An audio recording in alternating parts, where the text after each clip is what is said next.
The seasons show no variation throughout the year, leaving it a frozen, snowy world. The land is vast but sparsely populated, lacking any bustling scenery. The two had traveled from the Wu Kingdom, where late spring was transitioning into early autumn, and the weather remained warm. But shortly after crossing the border, the temperature suddenly dropped, resembling the chill of a harsh winter. Naomi Watts purchased thick winter clothing and took out a precious gem, which created a golden protective barrier around the wooling divine vessel, shielding them from the piercing cold. The deeper they traveled into the Cloudwater Kingdom, the colder it became. The divine vessel could no longer fly high in the sky and had to lower its altitude, allowing them to take in the scenery below. Looking at the icy world beneath them, Ethan Blake couldn't help but recall the snowy night at the Mountain God Temple when his only relative, Margaret Snow, left him on that fateful night. From that moment on, his life underwent an earth-shattering transformation.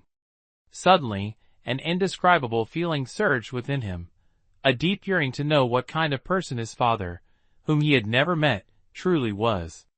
Wan Wu, where would I even begin to find this man? Ethan Blake frowned. The silk pouch left by the Northern Duke Richard Blake for Princess Sophia was vague in its message, only mentioning a person named Wan Wu, who supposedly knew his background. However, it gave no indication of this person's whereabouts or occupation. Sigh. After pondering for a long time without finding any clues, Ethan Blake couldn't help but let out a deep sigh. What are you sighing about?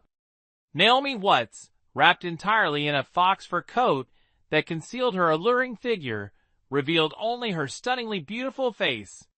Her captivating eyes assessed Ethan Blake. The two had been traveling together for some time and had grown somewhat familiar with each other. Naomi Watts' fiery temper had diminished significantly, much to Ethan Blake's relief. At least he no longer had to worry about getting slapped. Occasionally, they exchanged a few words, but these conversations were mostly attempts to probe into each other's backgrounds. However, both were intelligent and cautious individuals. They spoke with care, avoiding topics they shouldn't touch upon, so their conversations often ended in silence. At this moment, Naomi Watts took the initiative to speak, perhaps out of boredom from their monotonous journey, seeking someone to chat with briefly. Seeing Naomi Watts reveal a softer, more feminine side, so unlike her usual fierce demeanor, Ethan Blake felt a slight stir in his heart. His tone softened considerably as he replied, I was just thinking about my mother, and the father I've never met. Unexpectedly, as soon as he said this, Naomi Watts also let out a faint sigh. Her delicate brows furrowed slightly, and a hint of sorrow lingered between them. In a low voice, she said, You're better off than me. At least you have a mother. I've never known who my parents are. Since I was old enough to understand, all I've done is train relentlessly and fight against other cultivators. Heh. Seems like you and I share a bit of the same fate, Ethan Blake said with a bitter smile. With your high cultivation level, fighting others must mean you win far more than you lose. It must be exhilarating. But not for me. I spent my days wandering, begging for food, being bullied everywhere I went, starving and freezing as if it were a daily routine. Compared to you, I'm 100 times worse off. Humph. It's not as easy as you say. The realm of cultivation is teeming with countless powerful beings. Every confrontation ends with either your death or mine. Cultivators live in constant anxiety, so everyone pushes themselves to the limit in their training, striving to reach higher realms to avoid being killed. Cultivators have it harder than ordinary people. Naomi Watts seemed to be reminded of past memories by Ethan Blake's words, and a rare gentle expression appeared on her jade-like face. Life and death are determined by fate, wealth and honor are decreed by the heavens. No matter how much there is to worry about, surviving is good enough. Ethan Blake suddenly felt a surge of heroic spirit in his heart, and his voice grew louder. Easy for you to say, Naomi Watts said softly, with a hint of helplessness. Sigh, this woman, though eccentric in temperament, also has a tender side. Ethan Blake thought to himself, unsure of how to respond, letting out a silent sigh before falling quiet. Outside of the divine ark, the icy wind howled, and before they knew it, a heavy snowstorm had engulfed the world. Fortunately, within the divine ark, Naomi Watts' mystical pearl had formed a golden barrier, shielding them entirely from the biting wind and snowstorm outside, keeping them safe from the harsh weather. After flying for an entire day and night, the scenery beneath the divine ark suddenly changed. The ground, once covered entirely in snow and ice, began to reveal patches of primordial earth. The further they flew, the less snow there was, and even some rare plant species began to appear. "We're almost there," Naomi Watts said as she observed the changing landscape. Ahead lies the Phantom Marshes. Several tens of thousands of years ago, for reasons unknown, the ice and snow here melted, transforming this land into a vast swamp. It's shrouded year-round in dense black mist, and the plants that grow within are unheard of, extremely rare. Because of this place is considered the #1 wonder of the Cloudwater Kingdom. Ethan Blake nodded slightly. From the Royal Archives, he had a general understanding of the Phantom Marshes, but no description in books could compare to the overwhelming sight before his eyes. Just as Naomi Watts described, as the divine ark flew further, a vast expanse of land cloaked in black mist came into view. From the sky, it stretched for thousands of miles, both magnificent and eerie. "We can't fly any further. Let's descend here." Following Naomi Watts' words, the wooling divine ark began its descent and landed on the ground in an instant. Standing before the vast expanse covered in black mist, humanity seemed insignificantly small in comparison. In the Phantom Marshes, an occasional eerie mist rises, instilling fear and a sudden sense of dread. This is the map of the Phantom Marshes. Take it. According to the directions on the map, there's a flat area at the center of the marshes. The pearl I need is floating there. All you have to do is retrieve it," Naomi Watts said, handing Ethan Blake a map drawn on goatskin. "And one more thing, don't even think about trying anything foolish. The mark I've placed on you is always under my control. The moment you act suspiciously, I'll activate it. As for the consequences, you can imagine them yourself," Naomi Watts warned. Ethan Blake sneered, unfolding the map. He studied it for a while, memorizing the key points, then extended his hand. "Hand me Matthew Gray's storage pouch. Also, give me some of the food or supplies you bought. I don't want to starve in there." "Humph. You've got sharp eyes. But you're just an ordinary person with no trace of energy. How do you even plan to use a storage pouch?" Naomi Watts chuckled softly. "That's none of your concern," Ethan Blake replied, holding out his hand and staring at Naomi Watts. "It's just a storage pouch. Don't forget, retrieving the pearl for you is only the first step in our cooperation. I'll need to come out alive before I can guide you to the absolute jade." Naomi Watts' expression turned cold.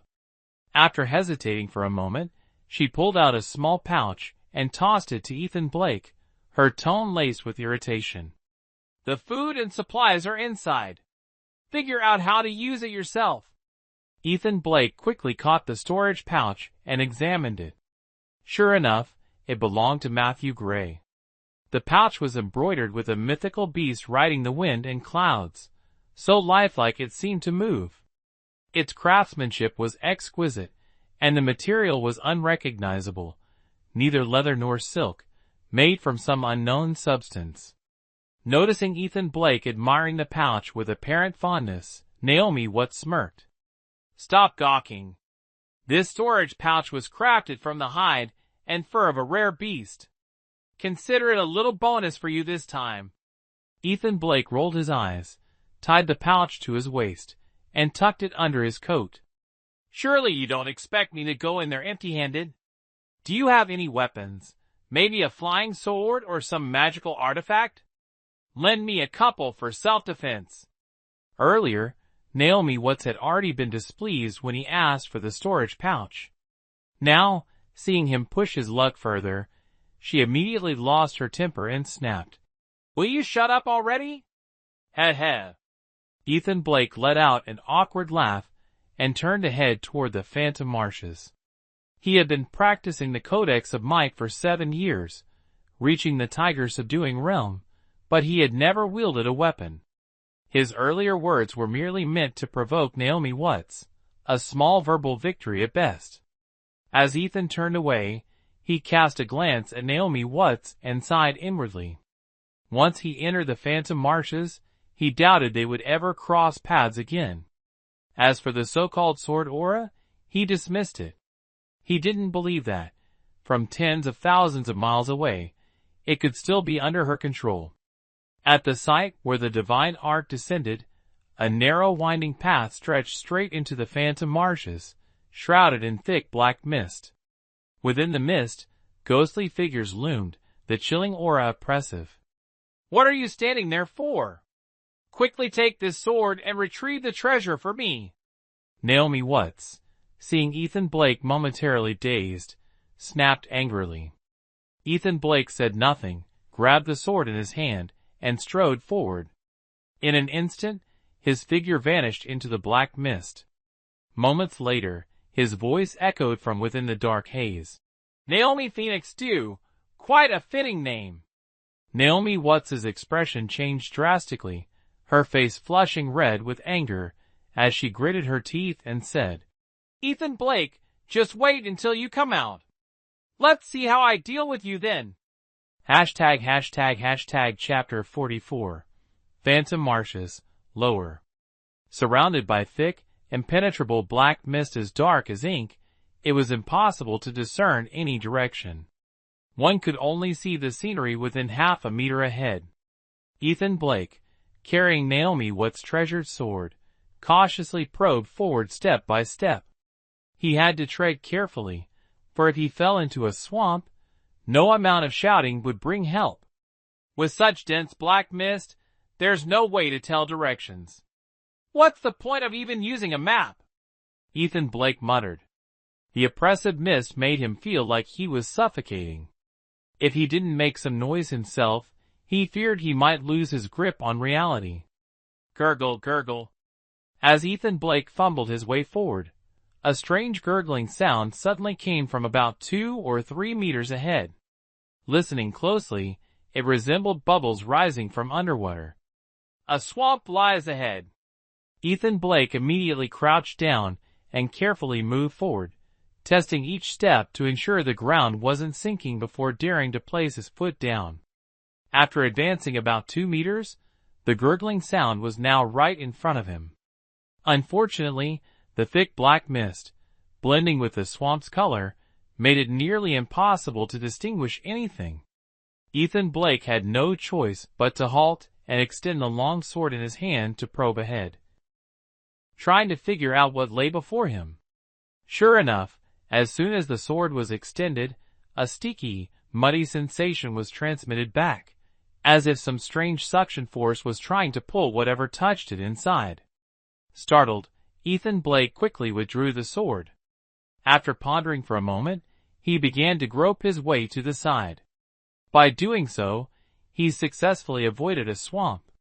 However, the Phantom Marshes were vast, with swamps scattered everywhere. At any moment, he could fall into one. Exhausted after cautiously navigating half a mile, Ethan Blake had no choice but to sit down on the damp ground to rest for a while. If this keeps up, I might not make it out of this cursed place even in a year, Ethan Blake thought to himself as he glanced around. After regaining some strength, Ethan Blake stood up again and continued forward. Although he constantly adjusted his route, trying to avoid visible swamps, his general direction remained unchanged, heading deeper into the Phantom Marshes. After traveling another mile, the black mist suddenly became much thinner, and his vision improved significantly. He could vaguely make out the silhouettes of trees ahead. Ethan Blake felt a surge of joy. The expanded visibility meant his movement speed would increase considerably, and he could also better detect any surrounding dangers. It seems that only the outer regions of the Phantom Marshes have such thick black mist. The deeper I go, the thinner it becomes. This is good news. Ethan Blake quickly pulled out the goatskin map, comparing it with the surrounding terrain. After a long moment, he exhaled in relief. It seemed he hadn't strayed too far off course. With a small adjustment in direction, he could return to the mapped route. As he predicted, the deeper he ventured, the thinner the black mist grew. Eventually, it became as light as smoke, allowing him to see far into the distance. At this point, Ethan Blake finally had the chance to closely observe the Phantom Marshes. The ground was dotted with swamps at regular intervals, where viscous mud constantly bubbled and churned. These bubbles would swell to a certain size before bursting, releasing black gas, the very source of the mist in the Phantom Marshes. On the edges of some swamps grew short, withered plants. Their branches were grayish-black, resembling charred remains, with few leaves. These strange plants, their age unknown, appeared lifeless yet refused to die. Their tangled roots plunged deep into the swamps, drawing nutrients to survive. Ethan Blake concluded they were still alive after testing one of the branches, which was as thick as a child's arm, to use as a walking stick. Unexpectedly, as soon as his blade struck, the branch used a black liquid. When it dripped onto the ground, it sizzled and corroded the surface instantly, leaving a large mark. Ethan Blake was stunned and dared not touch the branches again. Instead, he made sure to avoid these withered plants while walking, fearing that the black liquid might harm his body if it came into contact with him. With clearer visibility and the guidance of the map, his pace quickened. He no longer felt the mental strain and exhaustion he had experienced earlier. Whoa! Suddenly, a sound like ghostly wailing echoed from afar, growing closer and closer. Ethan Blake immediately felt his scalp tingle, a chill running down his spine. He had been so focused on the natural dangers forming within the Phantom Marshes that he almost forgot why the swamp was called the Phantom Marshes. In nearly an instant, a faint shadow suddenly emerged from the thin black mist. Before he could make out what it was, it lunged at him. Ethan Blake had no time to dodge and felt a bone-chilling cold that froze his entire body, leaving him numb. "What is that?" Ethan Blake shouted, swinging his sword in quick, successive slashes through the air, trying to dispel the fear gripping his heart. Yet, apart from the black mist, there was nothing else in sight. "So cold!" Ethan Blake shivered. The icy sensation was not driven away by his sword swings. Instead, it grew more intense, more piercing. Whoa! At that moment, another ghostly wail echoed. From a different direction, another shadowy figure lunged at him. Ethan Blake's body felt as though it had fallen into an icy abyss, stiff and aching. He couldn't avoid the attack and collided directly with the shadow. In an instant, the cold intensified tenfold. At the same time, a constant humming sound filled the air as countless shadowy figures surged toward him, merging into his body at will. Ah! Ethan Blake shivered uncontrollably, his entire body consumed by an icy chill. His face turned deathly pale, his lips purple, and his consciousness gradually grew hazy. "What on earth is this? Am I really going to freeze to death like this?" Ethan Blake cried out silently in his heart. This freezing sensation was entirely different from the cold of the weather. It was far more absolute, more penetrating, a chill that was utterly unbearable.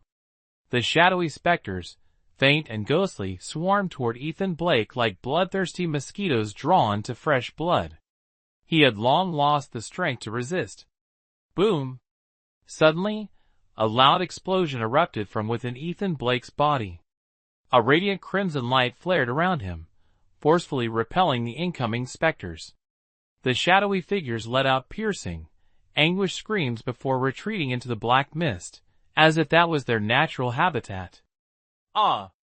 Ethan Blake exhaled deeply, his complexion slightly recovering.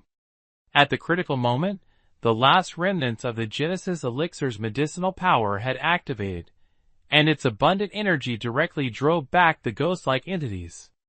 At the same time, from Ethan Blake's pores, faint traces of medicinal fragrance began to waft out, accompanied by beads of black sweat trickling down.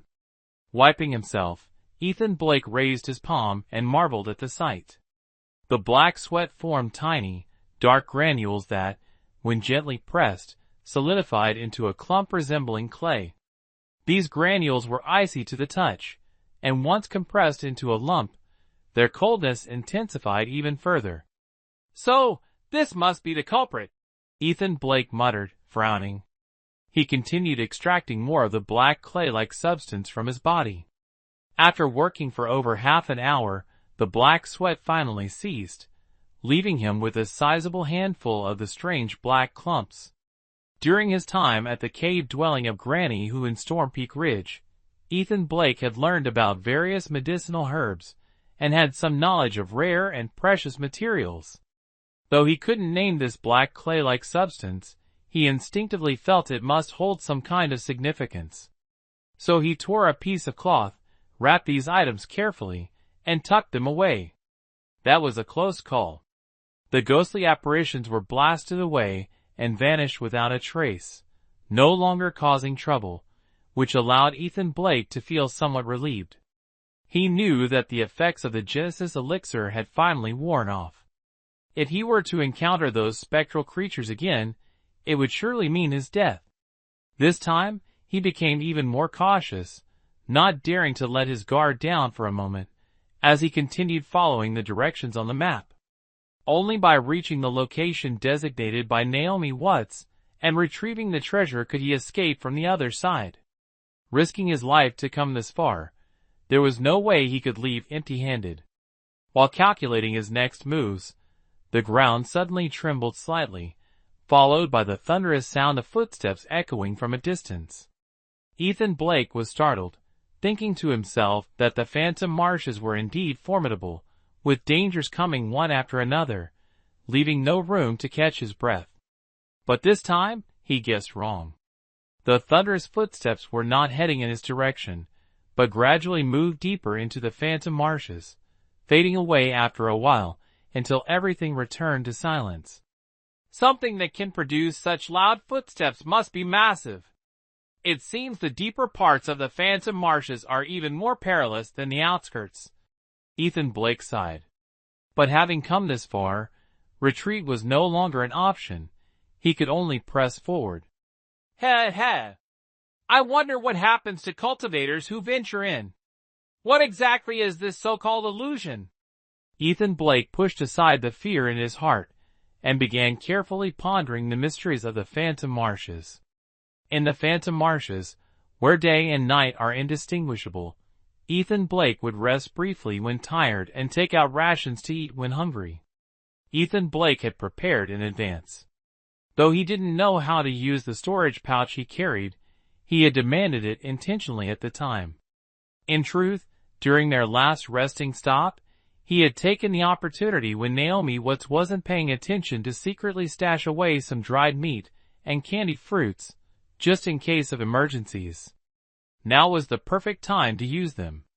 7 days passed without incident. Apart from the ever-present black mist, Ethan Blake encountered no other dangers. Finally, he arrived at the central area of the phantom marshes, as indicated on the map.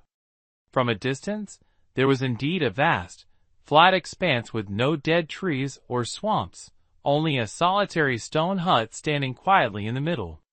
The stone hut was square-shaped, with a single wooden door. Faint traces of insect damage were visible on the planks. The stones used to construct the hut had clearly endured countless years of weathering, leaving them mottled and worn, exuding an air of desolation. Strange, the map doesn't mention a stone hut here. Could I have taken the wrong path? Ethan Blake observed from afar, pondering in suspicion. With this doubt in mind, he hesitated to approach. Instead, he took out the map and carefully retraced his journey over the past 2 days. After a thorough comparison, there was no mistake. This was indeed the right location. The more certain he became, the heavier his doubts grew. At that moment, from within the black mist surrounding the stone hut, a translucent figure emerged, drifting toward him. This figure was entirely unlike anything Ethan Blake had encountered before. Its face was clear, its clothing distinct, but its entire body seemed shrouded in a faint glow, allowing Ethan to see the scenery beyond its form. Narrowing his eyes for a closer look, Ethan realized that the figure was an elderly man, with a long white beard and hair, his transparent body radiating an ethereal presence. Chapter 45. Stone House. Ethan Blake endured countless hardships and challenges over several days of travel before finally reaching the heart of the Phantom Marshes. However, what lay before him was a bizarre sight. At the location marked on the map as the hiding place of the precious pearl, there stood a stone hut, and a translucent figure quietly approached it. Observing from a distance, Ethan Blake was astonished. Recalling the strange ghostly apparitions he had encountered earlier, he couldn't help but marvel at how the Phantom Marshes truly lived up to their reputation. The translucent figure was an elderly man, with long white hair and beard, dressed in pure white robes that exuded an aura of otherworldly grace. If not for his transparent body, he could easily have been mistaken for an immortal descending to the mortal realm. Ethan held his breath, suppressing his curiosity, and watched intently. The old man stood in front of the stone hut for a long moment before slowly raising his hand and drawing in the air. As the trajectory of the old man's arm unfolded, a shimmering silver talisman materialized. The talisman radiated a brilliant silver light, towering over a person in height. Every stroke of its design exuded grandeur, as if it encapsulated all the laws of heaven and earth, merging and flowing in harmony, leaving one awestruck. Even the dense black mists that had gathered refused to linger, scattering in all directions, as if encountering their nemesis. Within a 50-pace radius around the stone hut, the area instantly became clear and pristine. Ethan Blake was silently astonished, marveling at its mysterious nature. Suddenly, his vision became blurry, and the faint black mist abruptly grew denser. It turned out that the black mist, which had been repelled by the silver talisman, had fled to the surroundings, merging with other black mist, becoming thick and viscous. "Damn it!" Ethan Blake cursed inwardly, quickly rolling forward several meters. Only then did his vision gradually recover. Fortunately, the silver talisman, after being drawn, still hovered in front of the old man, seemingly absorbing the spiritual energy of heaven and earth. For half an hour, the old man stood motionless like a stone statue. Just as Ethan Blake was about to lose his patience, the silver talisman suddenly trembled, as though it had completed its absorption process. With a sharp sound, it shot straight into the stone hut. At the same time, the old man's body flew backward for dozens of meters before coming to a stop. Boom! Boom! Boom! The silver talisman entered the stone hut for a moment, and the entire structure seemed to come alive, emitting resounding rumbling noises. Then, with a loud crash, the stone hut shattered. However, the fragments did not scatter but miraculously reassembled themselves, instantly transforming into a 3-meter-tall stone figure. Boom! Boom! Boom! The stone hut transformed into a stone giant, striding toward Ethan Blake's hiding spot. Still in shock and awe, Ethan suddenly felt the ground tremble as the massive stone figure charged at him. Alarmed, he instinctively rolled to the side to evade. After wandering through the swamp for days, he had gradually learned that rolling on the muddy ground was safer than running. Though it was a bit undignified, it was far better than sinking into the mire and suffocating. The stone giant charged forward at full speed, whipping up a gale that blew away the surrounding black mist. If it stepped on him, death was inevitable. Ethan rolled several times, creating some distance. When he looked up, he saw the stone giant had already passed his previous hiding spot. It turned out its target wasn't him after all. So, the booming sounds I've been hearing these past few days were caused by this big guy, Ethan thought to himself. Ahead, the stone giant was about to disappear into the black mist when the translucent elder suddenly raised both sleeves, waving them sharply. 10 streaks of golden light tore through the air with astonishing speed. Their velocity was so fast it left one utterly stunned. Smack! Smack! Smack! 10 golden beams shot out, instantly binding the stone man's limbs tightly, immediately immobilizing him. Return! A light shout echoed, resembling a thunderous roar. The stone man, still struggling, seemed to be pulled back by an immense force, dragged backward by the golden beams. With a heavy thud, the stone man fell back to the original spot of the stone hut. Humph! The previous times I let you escape were merely to lure you here. Now that you've nearly taken human form, I won't let you escape anymore. Ha ha! The old man in white robes released his hands, and the 10 golden beams danced like serpents around the stone man, binding him tightly in an instant.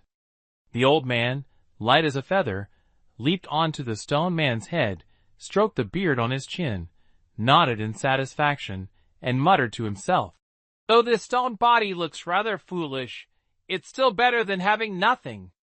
Pity it's still lacking a little. Once I use the spirit demon talisman to refine it for a few more days, it should become usable."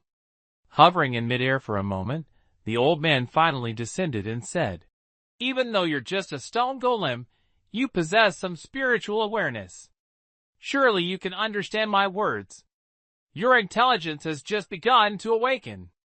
If you cultivate on your own, it would take tens of thousands of years to achieve greatness. Why not merge with my divine consciousness? Together, we can leave this forsaken phantom marshes and roam the heavens." The stone man twisted its body forcefully, seemingly rejecting the old man's words. The old man chuckled coldly. Talking to you is pointless. Tomorrow, when I've recovered some of my energy, I'll refine you again. Sigh. Without a physical body, gathering energy is truly exhausting.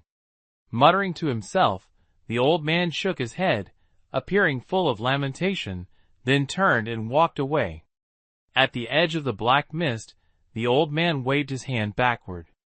A fragment of golden light fell, and the stone man immediately disassembled and recombined, transforming back into the stone hut. However, the golden beams did not disperse. Instead, they coiled around the stone hut, seemingly suppressing it. Ethan Blake only exhaled a breath of relief after seeing the old man's translucent figure vanish into the black mist. The scene just now had been too extraordinary. The aura emanating from the old man was far stronger than any cultivator Ethan had ever encountered. It seemed as though a mere wave of his hand or lift of his foot could destroy the heavens and the earth. Wiping the sweat from his forehead, Ethan Blake stood up, realizing his entire body was drenched and reeked of the foul stench of mud. He couldn't help but frown. Moments ago, in a state of panic, he had rolled around near several marshes to avoid the stone man, covering himself in foul-smelling mud. Now, the stench was truly unbearable. But in the phantom marshes, there was no place to bathe. He had no choice but to endure it. According to the map, the precious pearl should be here, but... Ethan Blake gazed at the stone figure that had transformed into a stone house, his expression contemplative. After a moment, he sighed and muttered to himself, "The stone house must be safe for now. I'll go take a look. If the pearl isn't there, I'll find another way out of here." Having made up his mind, Ethan Blake immediately stepped forward. However, he remained vigilant, ready to flee at the slightest sign of danger from the stone house. As he stepped out of the black mist, the air became fresh and clear. The suffocating feeling of spending days within the dark haze dissipated entirely. Ethan Blake couldn't help but take a deep breath, turning back to glance at the dense black mist behind him, as if leaving an entire lifetime behind. Golden threads coiled around the stone house, radiating a brilliant glow that made the surrounding area unusually bright. Ethan Blake approached, circling the stone house for a while, unable to comprehend how such a structure could transform into a human figure in an instant. In the end, he could only marvel at the wonders of the world, far beyond ordinary imagination. After walking around the front and back of the house, he finally stopped in front of the wooden door. Hesitating for a moment, he reached out and pushed the door open. There was no resistance at all. The wooden door creaked as it swung open. Suddenly, a burst of dazzling rainbow light shot out from within, leaving Ethan Blake momentarily dazed. It took a long while before he gradually adjusted. Inside the stone house, the radiant glow flowed continuously, its source unknown. Could it be that the pearl Naomi what's mentioned is hidden inside this stone house? Ethan Blake wondered, a trace of hesitation rising within him. Should he enter and investigate thoroughly? Naomi what said this pearl is highly beneficial for cultivation. Now that I've come this far, not taking a look would be a regret. If by chance I obtain this treasure, who knows? My cultivation might advance rapidly, and I could become a cultivator in one leap. After much deliberation, Ethan Blake finally made up his mind and resolutely stepped inside. Inside the stone house, it was empty, with only an inverted cone-shaped stone block in the center of the floor, supporting a 9-petaled lotus flower carved from stone, blooming radiantly. On the lotus flower rested a jewel the size of a fist, bobbing up and down. The jewel was lustrous and perfectly round, enveloped in a layer of ethereal mist, yet its brilliant radiance could not be concealed. Such a fine jewel, hee! This time I've hit the jackpot. Ethan Blake, upon seeing this scene, was overwhelmed with joy and eagerly reached out to grab the jewel. If he were a well-versed cultivator, he surely wouldn't act so recklessly. Treasures of such rarity and wonder could never be so easily claimed. However, Ethan Blake was, after all, just an ordinary man, fortunate enough to stumble upon an opportunity, possessing an exceptional physique, and having studied the Codex of Might, allowing him to reach the tiger subjugation realm. But even so, he was still far from becoming a true cultivator, and lacked the understanding of the principles involved. As soon as his fingers touched the jewel, a humming sound echoed. The jewel instantly retracted, sinking into the stone lotus flower. The once blooming lotus abruptly closed its 9 petals, transforming into a stone sphere. Subsequently, the stone sphere descended, disappearing into the inverted cone-shaped stone block below.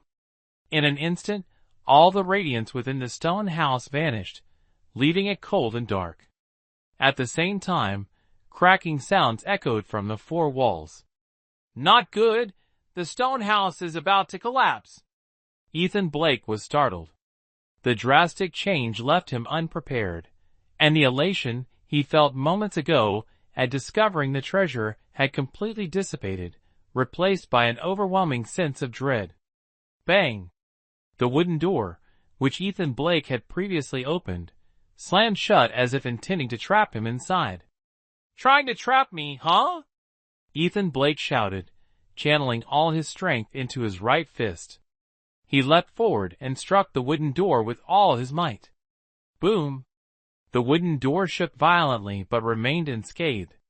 Ethan Blake had cultivated to the tiger-subduing realm, possessing the strength of 1,000 pounds. When he unleashed his full power, even solid rock would shatter into pieces. Yet, the wooden door before him merely quivered slightly, showing no signs of damage. Unexpectedly, the wooden door was far sturdier than its fragile appearance suggested, leaving Ethan Blake both shocked and alarmed. At this moment, the surrounding walls were cracking at an accelerated pace. Even the high ceiling began to crumble, with debris falling and filling the stone chamber with a thick cloud of dust. What should I do now? Am I really going to be crushed to death here? Ethan Blake's heart was gripped with worry and regret. He cursed his own greed. Had he not coveted the precious jewel and simply left, he wouldn't have placed himself in such a perilous situation. However, it was too late for self-reproach. In an instant, dozens of solutions flashed through his mind, but he dismissed each one. Finally, his gaze fell upon an inverted, cone-shaped stone in the center of the chamber, and his eyes suddenly lit up with hope. Chapter 46 Seizing the Body, Part 1. That conical stone, standing over 3 meters tall, was dull gray and utterly unremarkable.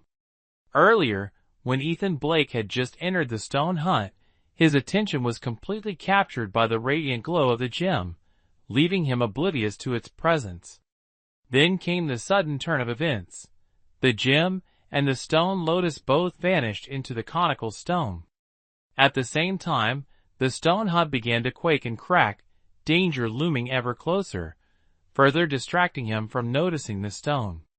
Now, with no other options left, Ethan Blake turned his gaze back to the conical stone, a flicker of excitement flashing in his eyes.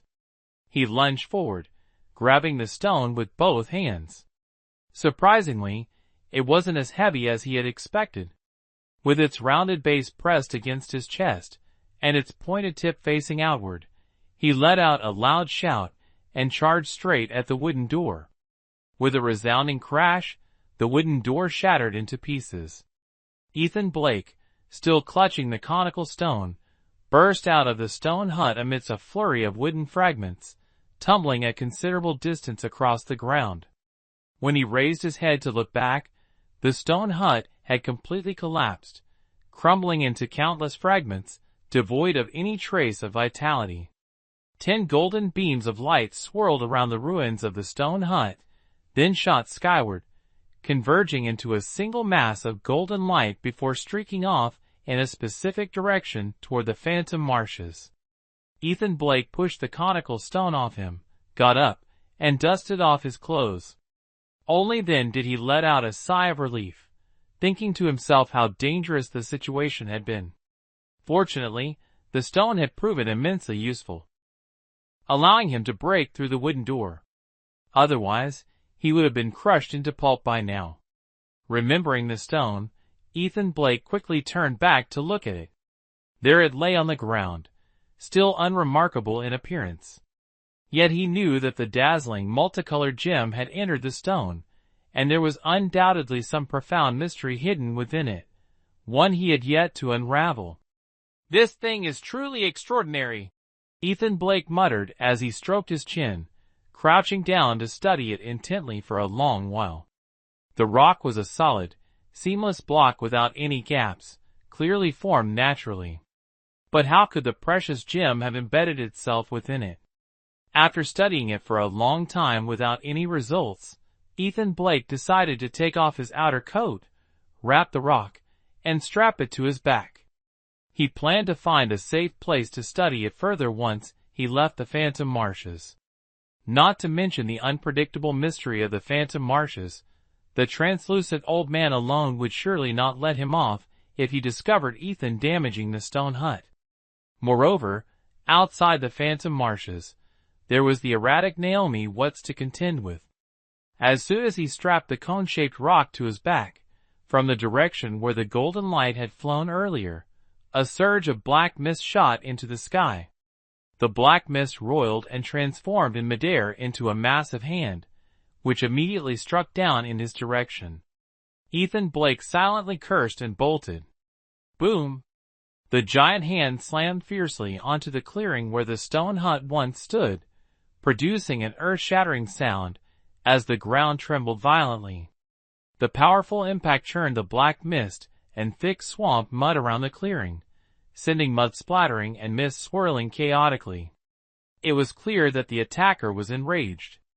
The Phantom Marshes were already an enigma, But the translucent old man, upon realizing the stone hut had been destroyed, would certainly not let him go.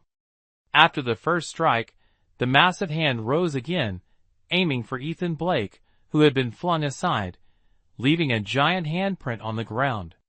Thrown into a tumble, Ethan Blake had barely regained his senses before seeing the massive hand formed of black mist closing in on him. The hand, not only enormous, but also incredibly powerful, had demonstrated its might with the earlier strike. Now, as it came down again, the sheer force of the wind and the crushing pressure bore down on Ethan Blake, making it hard for him to breathe and impossible to muster any strength. This sensation was one Ethan Blake had experienced a few times before, always when facing powerful cultivators. Though familiar, this overwhelming pressure was still insurmountable. Moreover, the oppressive force emanating from the massive hand before him was clearly far stronger and more suffocating than anything he had ever encountered from any cultivator. Seeing the giant hand about to grab him, Ethan Blake's body was suddenly lifted by a strange force. He immediately stood up, and behind him, a radiant seven-colored glow erupted, shooting countless beams of light like needles and sharp swords, all aimed at the colossal hand. At the same time, the overwhelming pressure vanished in an instant. Ethan Blake's body felt light and free once more. Without hesitation, he took the pyramid-shaped stone from his back and placed it in front of his chest. It was clear to anyone that this pyramid-shaped stone was extraordinary, making it the best tool for self-defense. As if severely damaged, the massive hand paused midair. Within the swirling black mist, faint traces of the seven-colored glow flickered unsteadily, appearing on the verge of dissipating at any moment. Obsidian shard, stop struggling in vain.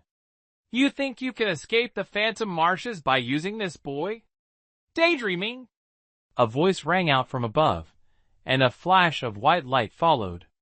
An ethereal old man descended, landing on the massive hand.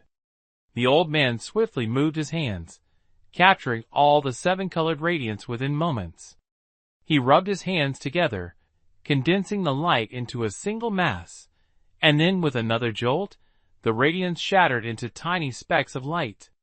Seeing the old man suddenly appear and effortlessly shatter the glow from the pyramid-shaped stone, Ethan Blake was struck with terror. He thought to himself that this time, death seemed inevitable. "Boy, hand over the obsidian shard, and I'll spare your life," the old man said, floating in midair. Through his transparent body, the rolling black mist behind him was visible, sending chills down one's spine. "If I give him the stone, I'll probably die even faster." Ethan Blake gritted his teeth and shouted, "Help me leave the phantom marshes, and I'll return the stone to you. How dare you bargain with me? I'll kill you." The old man's expression darkened as he waved his right hand. The black mist condensed into a giant hand, shifting and transforming until it became a ferocious beast charging toward Ethan Blake. Seeing this, Ethan Blake raised the stone in his hand. Instantly, the stone emitted countless beams of light, forcing the black mist beast to retreat. The old man grew even angrier. His figure trembled as if he wanted to advance, but he seemed somewhat wary of the radiance emitted by the stone. Heh. Although he could easily break through the radiating aura, his body seemed somewhat wary of these rays of light. That's good enough. Seeing this, Ethan Blake felt a surge of joy in his heart, finally grasping a sliver of hope amidst the danger. With this newfound confidence, Ethan Blake grew bolder. Raising the pyramid-shaped stone high, he declared loudly, "Senior, I bear no hostility toward you. Let me leave, and I will return this stone to you." The old man was so enraged that his beard and hair stood on end, his eyes flashing with a cold gleam. After a moment, he finally spoke. "I have lived countless years, and you are the first to dare threaten me." "Fine, I shall do as you wish." Before he could finish his sentence, the old man's eyes suddenly shifted, and his expression transformed from dark to bright in an instant, the rapid change leaving Ethan Blake astonished. Ethan Blake's heart tightened. He couldn't fathom why the old man's demeanor had changed so abruptly, and a sense of caution immediately welled up within him. "Ha ha! I've suddenly changed my mind. That obsidian shard, I don't need it anymore." The old man burst into laughter, casually waving his hand. The black mist behind him instantly dispersed, vanishing without a trace. The old man floated down, stopping 2 meters away from Ethan Blake. He scrutinized him from head to toe, muttering to himself, "Not bad, not bad. Your bones and skin are well trained, already at the tiger subduing realm. Very good, though your sea of consciousness has yet to form." Feeling the old man appraising him like a prized artifact, Ethan Blake couldn't help but feel a chill run down his spine. Being scrutinized by a translucent body creature like this was unnerving, to say the least. "What do you want?" Ethan Blake asked in alarm. Hey, you're far more valuable than that obsidian shard. Sigh. I was momentarily careless earlier and almost ruined such a fine body," the old man said, his face now filled with fervent excitement. The more Ethan Blake listened, the more confused he became, unable to make sense of the situation. Yet, he dared not loosen his grip on the stone in his hand, fearing the old man might seize the opportunity to strike. After all, he had already witnessed the old man's methods. "Heh. Boy, don't be afraid. Listen to me. If you agree to my terms, it'll be nothing but beneficial for you," the old man said with a strange laugh. Ethan Blake instinctively shrank back, gripping the stone even tighter. It was his only source of leverage. The old man saw Ethan Blake's cautious expression and couldn't help but sigh. Stepping back slightly, he smiled and said, "You don't need to be afraid. What you're seeing is merely the projection of my consciousness, which has been wandering in these phantom marshes for tens of thousands of years." "Huh?" Ethan Blake was startled. The term, consciousness projection, was something he had heard of before. It was said to be a skill of cultivators, allowing them to release their spiritual essence upon reaching a certain level of mastery. This essence could even attach to objects to convey messages.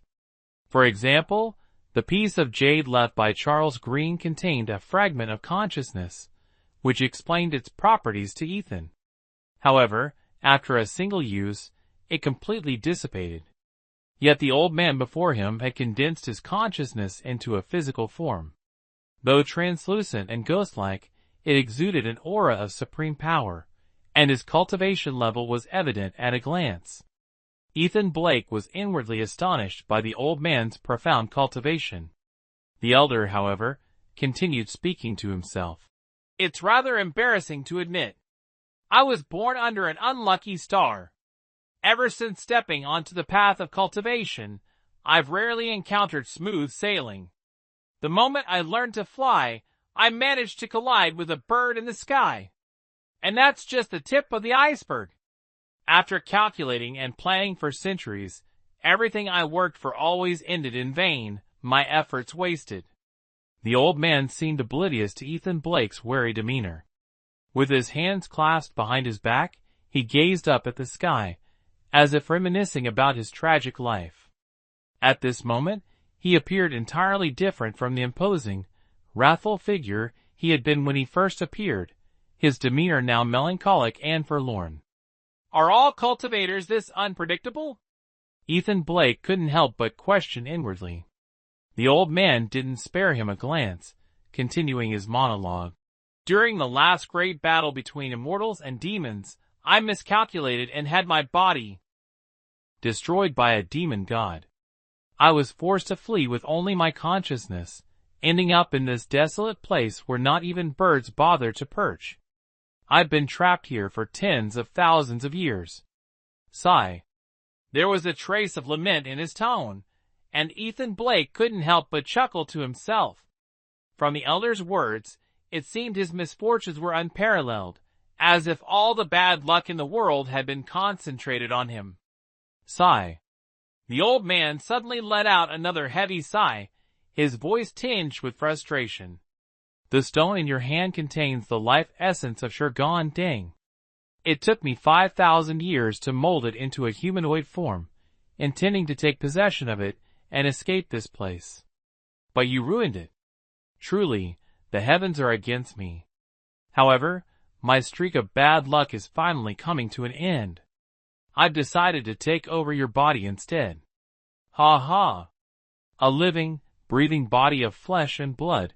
How much better it is than that cold, lifeless stone.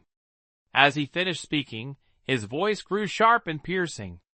He abruptly turned around, his eyes radiating golden light as he stared intently at Ethan Blake, a hint of urgency in his gaze. Possession? Ethan Blake's heart trembled. Just hearing those words was enough to tell him it wasn't anything good. Chapter 47, Seizing the Body, Part 2. Possession? Hearing these two words, Ethan Blake immediately felt uneasy. His body instinctively stepped back as he raised the cone-shaped stone in his hand to shield his chest. Don't worry, old me just wants to borrow your physical body for a little while using the art of possession. The old man chuckled darkly. In an instant, his expression shifted unpredictably, leaving one in awe of his transformation. Seeing the old man, who had been cheerful and amicable just moments ago, now laughing sinisterly, Ethan Blake grew even more vigilant. He began calculating in his mind how to respond to this sudden change. Unexpectedly, the old man's eyes suddenly gleamed with a brilliant light, transforming into two sharp golden beams that shot directly at Ethan Blake. At this moment, Ethan Blake was already on high alert, watching the old man closely. Although the opponent seemed wary of the cone-shaped stone in his hand, he still worried that the man would act recklessly and strike without warning. However, he did not anticipate the old man's eyes emitting golden beams. It was entirely beyond his expectations. The two golden beams were incredibly fast. Before Ethan Blake could even blink, they had already pierced into his eyes. Immediately, a deafening explosion echoed in his mind, causing even his soul to tremble violently. Heh. While my spiritual sense may be wary of that stubborn rock in your hand, that doesn't mean I don't have ways to deal with you. Ethan Blake's head buzzed incessantly, and amidst the chaos, he faintly heard the old man's cold laughter. A deep sense of dread gripped his heart. Compared to the man before him, he realized just how inexperienced he truly was. Having succeeded with his move, the old man didn't rush further. Instead, he quietly observed the changes in Ethan Blake, his face brimming with smug satisfaction. After a long while, Ethan Blake's body went limp, collapsing to the ground. The cone-shaped stone slipped from his grasp, rolling away into the distance. Only then did the old man slowly step forward, his expression tinged with excitement as he muttered to himself, "Finally, I can leave this cursed place. Boy, having your body possessed by me is a fortune you've cultivated over several lifetimes. You should be grateful." Ethan Blake lay motionless on the ground, his eyes vacant and lifeless. He didn't hear a single word of the old man's monologue. I forgot again. My soul-seizing secret technique has sealed your consciousness. Now, you're nothing more than an empty shell. Even if I tell you all of this, you won't be able to hear me. The old man shook his head, took a deep breath, and made a grasping motion with both hands in the air. Two streams of energy lifted Ethan Blake's body upright, positioning him face to face with the old man. The old man muttered for a long while, his words incomprehensible, as if chanting some incantation. Suddenly, his entire translucent body shrank and transformed into several streaks of light, which entered Ethan Blake's body through his eyes, ears, nose, and mouth. Ethan Blake, who had been like a lifeless puppet, suddenly trembled violently before letting out a loud cry and collapsing straight backward. Heh, I didn't expect your consciousness to be this stubborn. Unfortunately, without proper cultivation, how could it possibly stand against me? "You'd better give up resisting." The old man's voice echoed from within Ethan Blake's body. Clearly, things were not going as smoothly as the old man had anticipated. Despite the sealing of Ethan Blake's consciousness, it unexpectedly began to resist.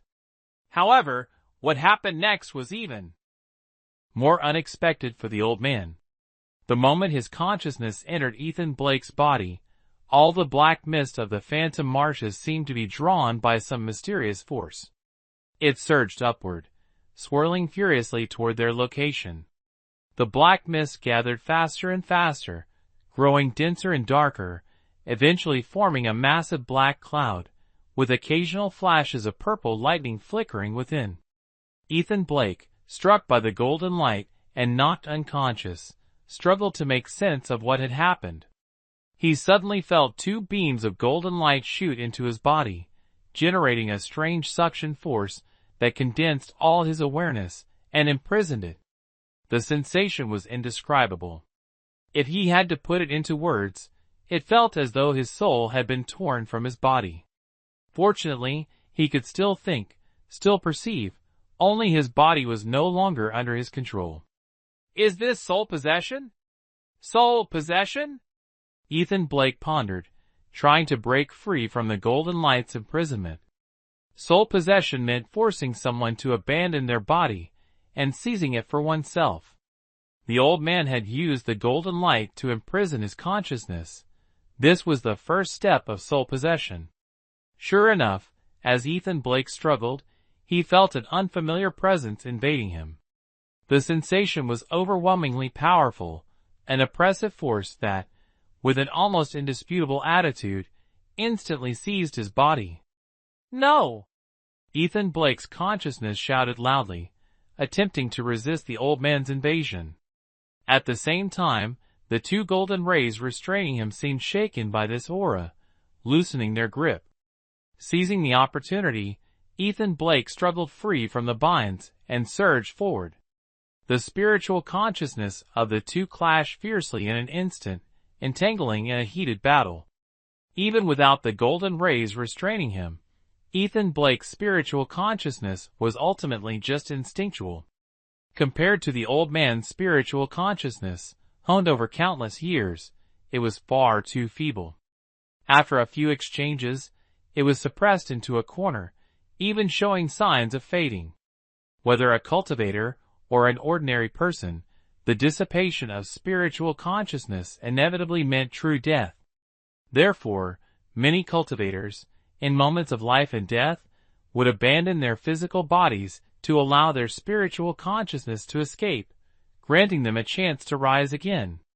Though Ethan Blake didn't understand this principle, he could still feel death approaching, and despair began to flood his entire consciousness. "Ha ha! How can you hope to fight me? I, Dos Hienrin, am about to change my fate." The old man's spiritual consciousness laughed maniacally. At this point, he had allocated half of his spiritual consciousness to control the physical body. With the remaining portion, he intended to completely annihilate Ethan Blake's consciousness, eliminating any future threats. The battle within the physical body was reaching its conclusion. From the outside, Ethan Blake had already risen from the ground, his eyes gleaming with golden light. Although his appearance remained the same, the soul within had changed hands. Stretching his muscles and joints, Ethan Blake nodded in satisfaction, a slight smirk forming at the corner of his lips as he muttered, This body is indeed excellent. Its tempered muscles and skin have reached perfection, perfect for directly cultivating Taoist arts." The old man was extremely pleased with Ethan Blake's body. Even controlling it with just 50% of his spiritual consciousness was more than sufficient. Suddenly sensing something, Ethan Blake, now under the old man's control, abruptly looked up. Above him, thick black clouds gathered, flickering with ominous lightning, an utterly terrifying sight. What massive clouds! For tens of thousands of years, Ghost Swamp has always been shrouded in black mist.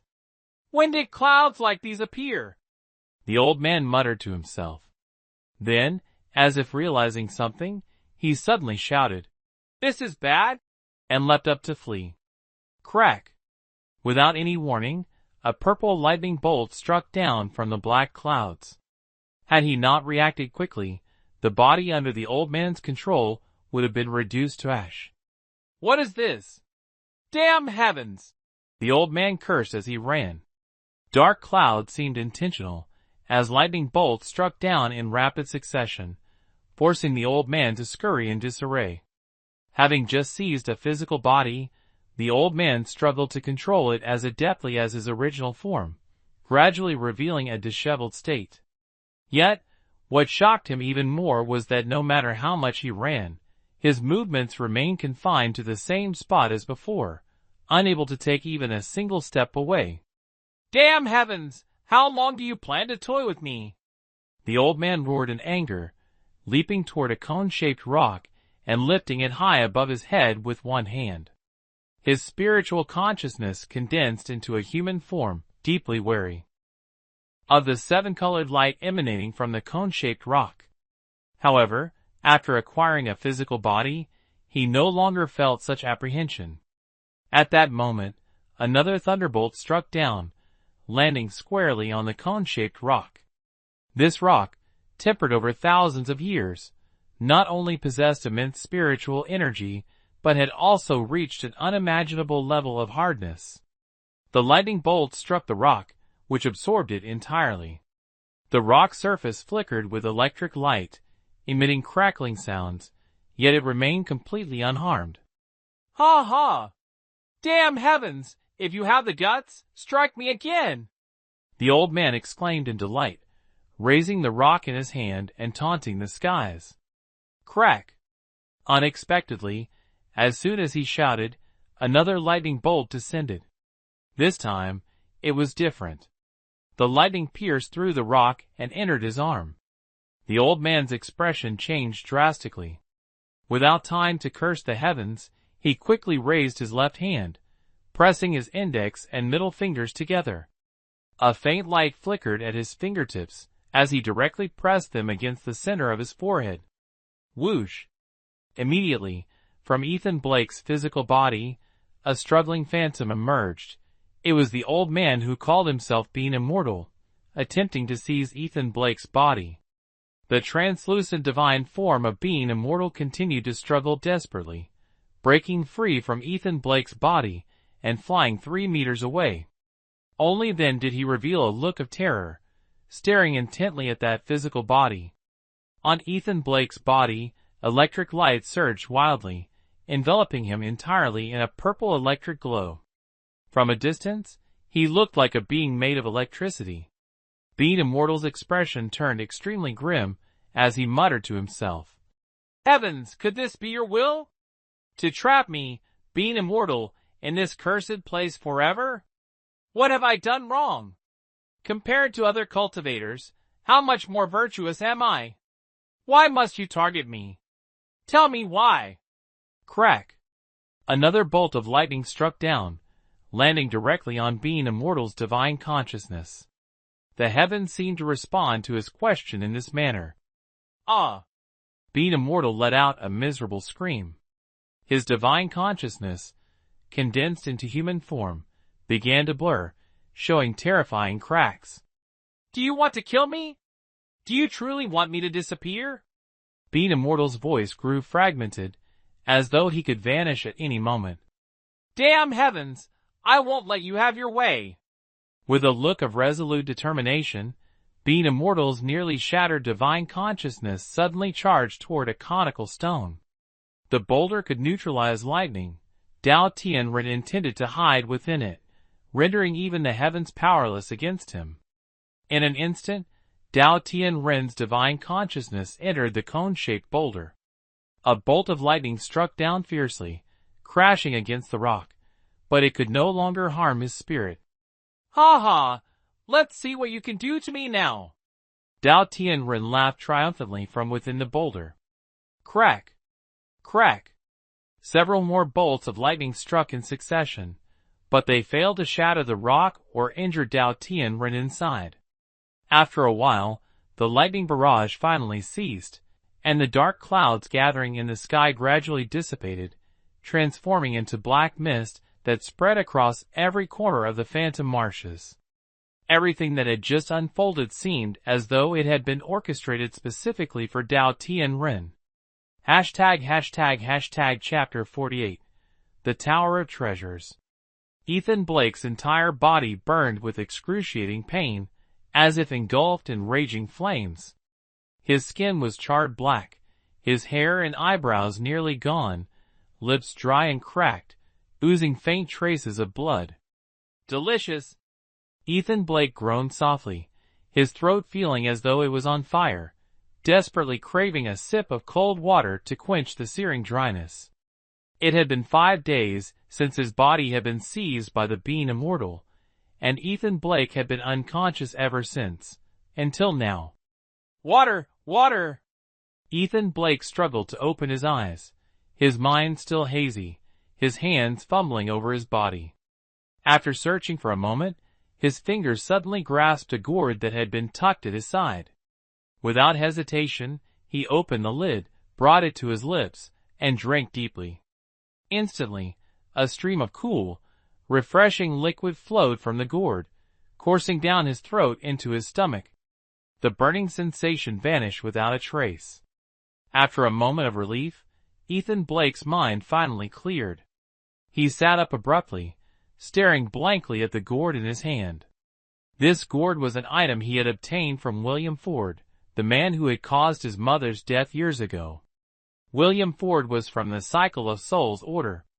Ethan Blake had personally witnessed the sinister poison techniques of the Cycle of Souls order and deeply feared their artifacts. For this reason, though he had possessed the gourd for 7 years, he had never dared to open it, choosing instead to keep it carefully stored away. He had planned to wait until he was strong enough to uncover what lay inside. But just now, while unconscious, he instinctively reached for the gourd, not caring what was inside, and drank it all in one go. Luckily, nothing unusual happened. Ethan Blake observed the gourd for a while, his curiosity piqued. He shook it gently, but there was no sound. Bringing it closer to his face, he peered inside, only to find darkness.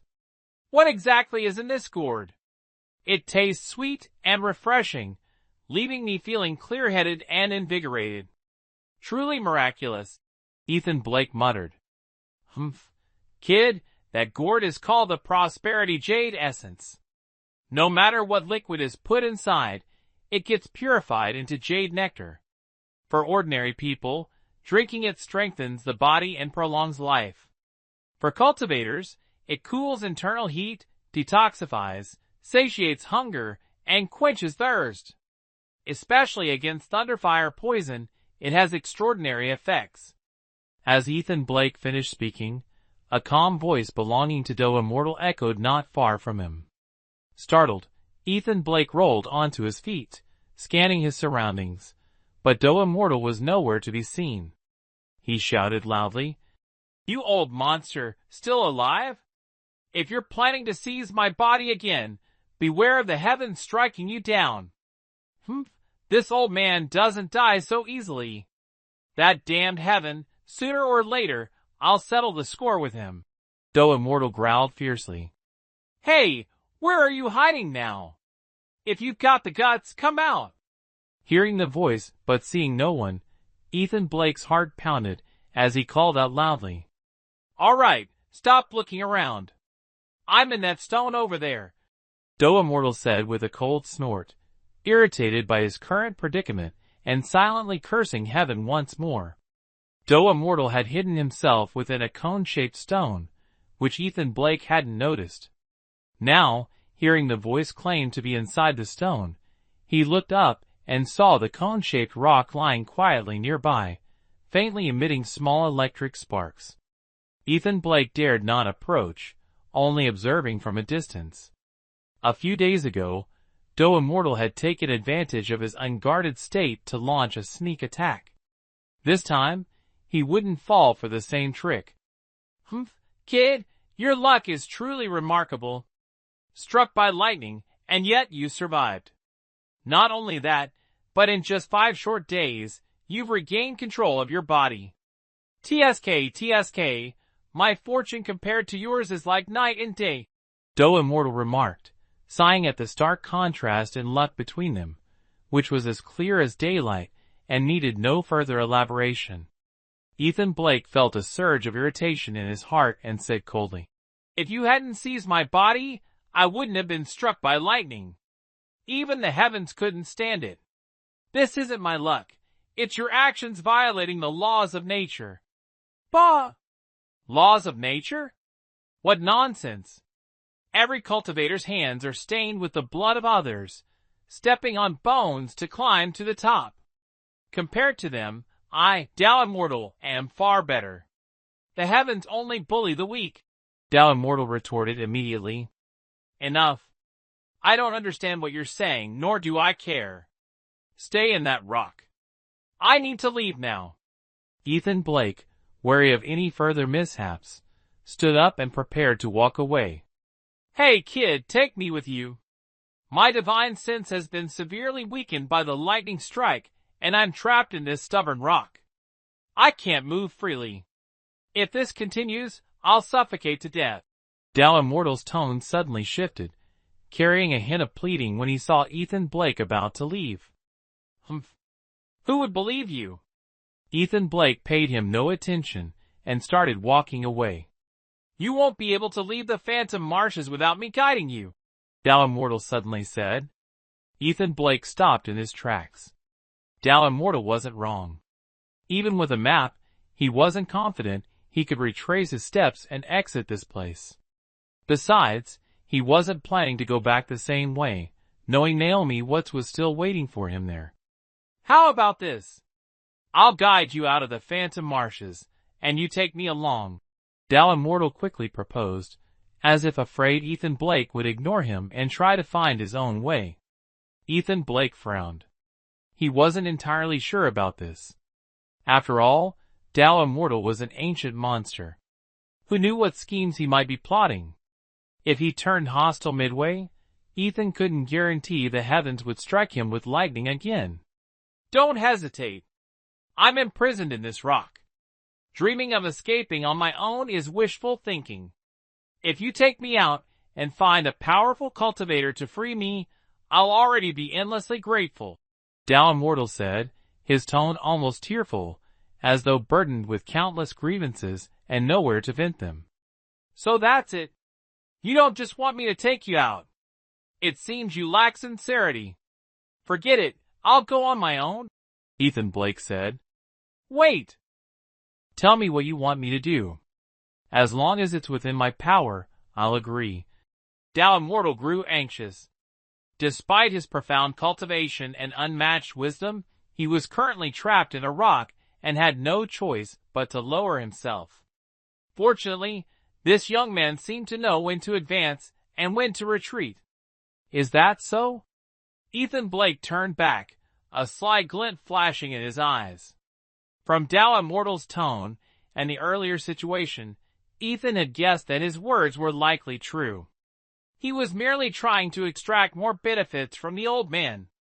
Although Dai Immortal was confined to the rock, he had lived for countless years, possessed vast knowledge, and had profound cultivation, qualities Ethan desperately needed.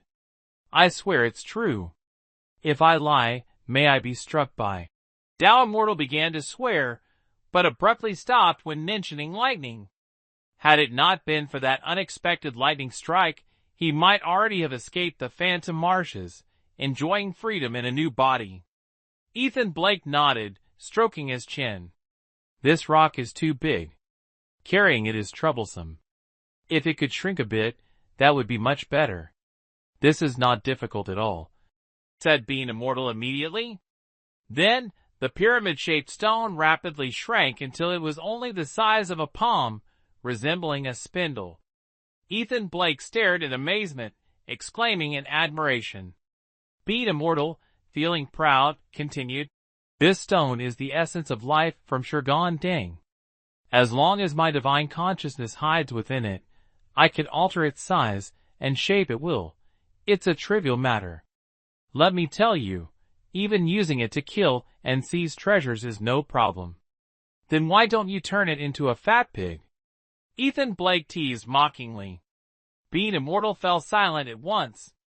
After a moment he replied, Boy, don't think that because I need your help, you can humiliate me.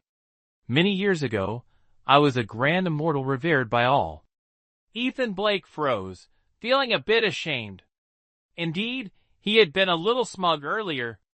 His expression turned serious as he said, All right.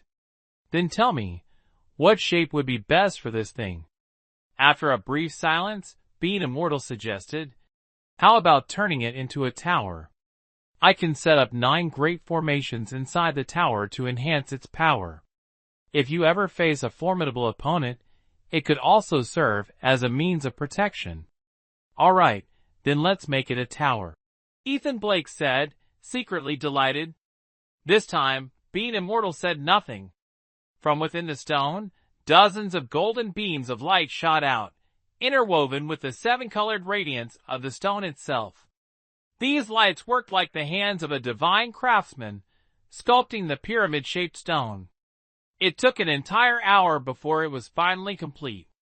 What emerged was a small gray-black tower with 9 levels, exquisitely detailed. Even the carved windows and the curved-tiled roof were clearly visible. Ethan Blake held the small tower in his hand, examining it closely, growing fonder of it by the second. Suddenly, he noticed a small plaque hanging on the door of the first level of the tower, inscribed with the words, Tower of Heaven's Reach. Tower of Heaven's Reach. Ethan Blake murmured, feeling that these 3 words exuded immense grandeur, as if defying the very heavens. That's right. It's called the Tower of Heaven's Reach. In the future, when you become a cultivator, you might have the chance to connect heaven and earth. Without an impressive artifact, wouldn't others laugh at you? Being Immortal's weary voice came from within the tower. Ethan Blake nodded and was about to tuck the Tower of Heaven's Reach into his chest. However, the octagonal tower, with its edges and corners, felt uncomfortable against his chest. Reluctantly, he took it out and decided to hang it by his waist instead. You brat, what a waste of a treasure. This artifact, crafted from the essence of Shurgan Dang's life, and you want to hang it by your waist? Being Immortal scolded angrily. Then what should I do? I don't have anywhere else to put it. Ethan Blake frowned. Do you not have any storage pouches? Just put it in there. Storage pouch? I do have one, but I'm not a cultivator. I don't have spiritual energy, and don't know how to use it. Who says only cultivators can use storage pouches? Being Immortal said irritably, I'll teach you a mantra, and you'll know how to use it. As soon as he finished speaking, a cryptic mantra echoed in Ethan Blake's mind. After a while, he managed to memorize it. He took out the storage pouch he had received from Naomi Watts, recited the mantra, and sure enough, a flash of white light appeared. Before Ethan Blake's eyes, a small space materialized, about 1 jong in size, containing a decent amount of dry rations, clearly prepared by Naomi Watts beforehand. Ethan Blake placed the small tower in his hand into the space. With a blink of his eyes, the small space vanished, and the Tower of Heaven's Reach was safely stored inside. Truly amazing, Ethan Blake marveled. In the realm of cultivation, wonders like this are as common as the hairs on a cow. No need to be surprised. Kid, rest assured, as long as you help me escape this predicament, the benefits will be plentiful. Ethan Blake frowned slightly, puzzled by how Being Immortal could communicate directly within his mind. But sensing no immediate danger, his brows relaxed. I'm curious, where did the precious orb from the stone hut that Stone Sentinel turned into go? Ethan Blake asked. Of course, it's inside the Tower of Heaven's Reach. That was merely an illusion formed by the essence of the stone. Being Immortal replied. Ethan Blake nodded again. Though questions still lingered in his mind, it seemed he could consult Being Immortal along the way. Kid, I forgot to mention something.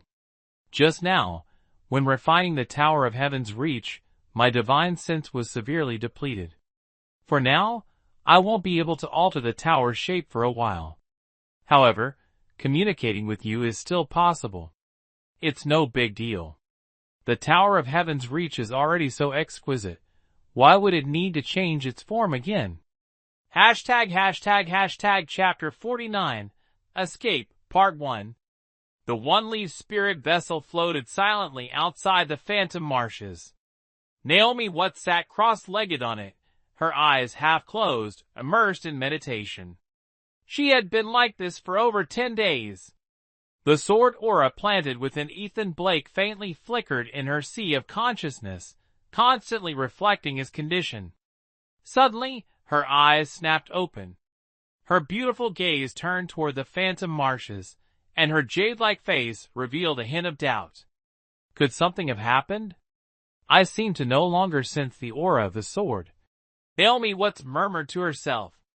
In truth, the sword aura was not as terrifying as she had once claimed, that it could make someone wish for death.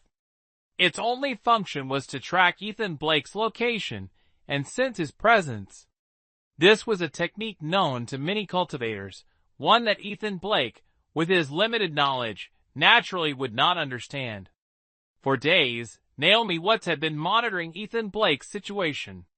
To ordinary people, the phantom marshes posed no great danger as long as they were cautious and had some martial skills. However, just moments ago, she suddenly felt Ethan Blake's aura weaken to the point of near non-existence, as if a kite had lost its string, gradually slipping beyond her control. While she was still in shock, a sudden change erupted within the phantom marshes. Countless streams of black mist surged violently, converging toward its center. In an instant, a massive black cloud formed, enveloping the phantom marshes. Even from hundreds of miles away, the oppressive force could be palpably felt. Moments later, within the dark clouds, lightning began to crackle. Purple bolts of thunder, carrying the wrath of the heavens, roared as they struck downward. Witnessing this scene, Naomi Watts' face turned pale as she murmured, "Could someone be undergoing a tribulation within the phantom marshes?" She had already cultivated to the golden core stage, just one step away from facing the great heavenly tribulation that all cultivators must confront. Therefore, she had already gathered detailed information about the situation during the tribulation. The current state of phantom marshes was exactly the same as what she knew about the thunder tribulation, causing her heart to tremble slightly. After a long while, the dark clouds dispersed, and phantom marshes returned to its original state. Only then did Naomi Watts breathe a sigh of relief, silently pondering to herself. If she were to face such a bombardment of thunder and lightning, what would her outcome be? Thinking for a moment, she shook her head. She had only recently entered the golden core stage, and the path to the tribulation was still many years away. By then, she would have gathered rare treasures of heaven and earth, crafted magical artifacts to resist the tribulation, and perhaps her chances of success would increase significantly. Well, thinking too much about it now is pointless. Ethan Blake is still in phantom marshes. I should check on his situation first.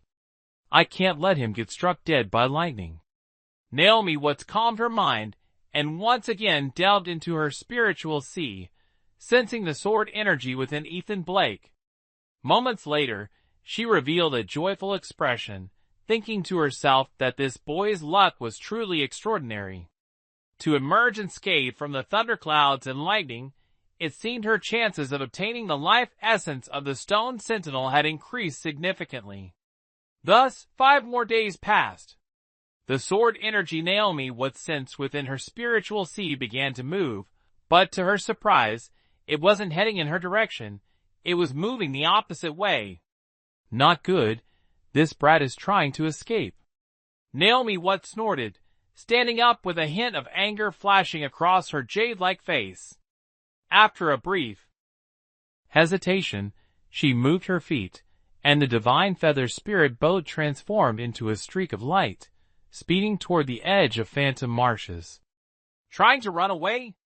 It won't be that easy. I'll circle around phantom marshes and block you on the other side. Naomi Watts calculated as she flew swiftly. Meanwhile, Ethan Blake, guided by the immortal being spirit, avoided the dangerous swamps and quickly made his way toward the outskirts of phantom marshes. Hey, brat, why are you in such a hurry to get out?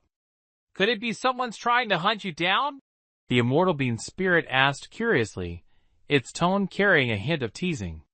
Heh, it's not exactly a hunt, but if she finds out I slipped away, she might get so furious that she really would kill me, Ethan Blake said, the image of Naomi Watts' beautiful figure flashing in his mind. He couldn't help but click his tongue. Though Naomi Watts was fierce and prone to violence, Ethan Blake never truly felt fear toward her. On the contrary, he felt a faint sense of loss at the thought of possibly never meeting her again. So someone is trying to kill you, the immortal being spirit laughed. And that someone happens to be a cultivator, right? A golden core cultivator. Ethan Blake spoke as he continued walking, his steps quickening. The sooner he left the phantom marshes, the easier it would be to escape Naomi Watts' control. Setting aside the matter of obtaining the treasure pearl, if they were to meet, and Naomi Watts discovered the story about the absolute jade was false, things would take a turn for the worse. A golden core cultivator? Being Immortal pondered for a moment before saying, If I were you, I would definitely linger in the phantom marshes for a few days, then slowly make my way to the edge of the marshes, looking for an opportunity to slip away. Oh! Ethan Blake paused, stopping in his tracks. After a moment of thought, his body moved, and he turned back to retrace his steps. Wait! Being Immortal suddenly called out to Ethan Blake. You're thinking of going back the way you came after hearing what I said, aren't you? Ethan Blake remained silent. Indeed, he had just been considering that. If Naomi Watts realized he was trying to flee, she would undoubtedly block his path ahead. By turning back, something unexpected might occur, increasing his chances of escaping danger. However, Being Immortal's question made him feel uneasy, leaving him momentarily unsure of how to respond. When I seized your body, I discovered two things within it. After a brief silence, Being Immortal's voice rang out once more. Oh! Ethan Blake raised an eyebrow. Those two things, one is a sword aura, and the other is a jade fragment. However, since you are not yet a cultivator, you cannot access either of them for now. The jade fragment contains the spiritual essence of a cultivator, but I cannot discern its exact purpose. As for the sword aura, it's a method commonly used by cultivators to track and lock onto their targets. If I'm not mistaken, it must have been left behind by someone who is hunting you, Being Immortal explained in one breath, leaving Ethan Blake stunned. Seeing Ethan Blake remain silent, Being Immortal continued, If this is truly the case, no matter where you run, even to the ends of the earth, that person will undoubtedly find you by following the guidance of the sword aura. So that's how it is. Does this sword aura make it so someone can neither live nor die? Ethan Blake asked hurriedly, his heart filled with dread. Heh, it's just an ordinary sword aura infused with a bit of spiritual essence. It's hardly as powerful as you think. Being Immortal scoffed dismissively. So Naomi Watts was just trying to scare me. Ethan Blake sighed in relief, then asked again. According to what you're saying, does that mean I can't escape from her? You could say that. However, I do have a way to suppress that sword aura, Being Immortal said mysteriously. What way? Of course, my consciousness has entered your body, Being Immortal immediately replied. Humph. How could that be? If you entered my body again, wouldn't you just be trying to seize it for yourself? Well, in that case, I'm powerless. I'll just let her capture you, Being Immortal said with a mocking laugh. Hey, Being Immortal, it seems you still don't understand your situation. If she kills me, the Tower of Heaven's reach will undoubtedly fall into her hands. With her countless methods of refining, she might completely erase your consciousness, or even destroy it altogether, Ethan Blake said, though he didn't truly understand the art of refining. He simply made up the story on the spot. Unexpectedly, as soon as those words left his mouth, being immortal fell silent. After a long pause, he spoke with a hint of flattery. Actually, I do have a method, though it might take some time. Let's hear it. As long as it doesn't involve you entering my body, I'm fine with anything else. Ethan, Blake said, feigning victory, as though he had found being immortal's weak spot. Being immortal seemed desperate after being trapped in the phantom marshes for far too long, yearning to escape and find a body to inhabit. However, now confined within the Tower of Heaven's reach and severely weakened after being struck by a purple lightning bolt, his consciousness was fragile. If he fell into the hands of another cultivator, he would likely be refined and meet his end. Only in the hands of Ethan Blake, an ordinary person, was he truly safe. I have a cultivation technique to rapidly strengthen your consciousness. In half a month, it can help you form a sliver of spiritual awareness. Combined with my unique secret technique, we can completely mask the aura of that Tao sword, making it impossible for her to track you, Being Immortal said slowly. Ethan Blake's eyes lit up upon hearing this, but he still replied, I don't dare cultivate your technique. What if it's a trap? That would be the end of me. Forget it, I'll just go outside and let her capture me. Being killed by such a stunning beauty wouldn't be a wasted life. No, absolutely not. If the Tower of Heaven's reach falls into the hands of a cultivator, I'm finished. Kid, I'm begging you, just cultivate my technique. Think about it, for my own sake, I wouldn't dare play tricks on you. Isn't that right? Being Immortal's tone suddenly became anxious, clearly afraid Ethan Blake might actually follow through. Well, I'll reluctantly agree then, Ethan Blake said, shaking his head in mock resignation while secretly rejoicing.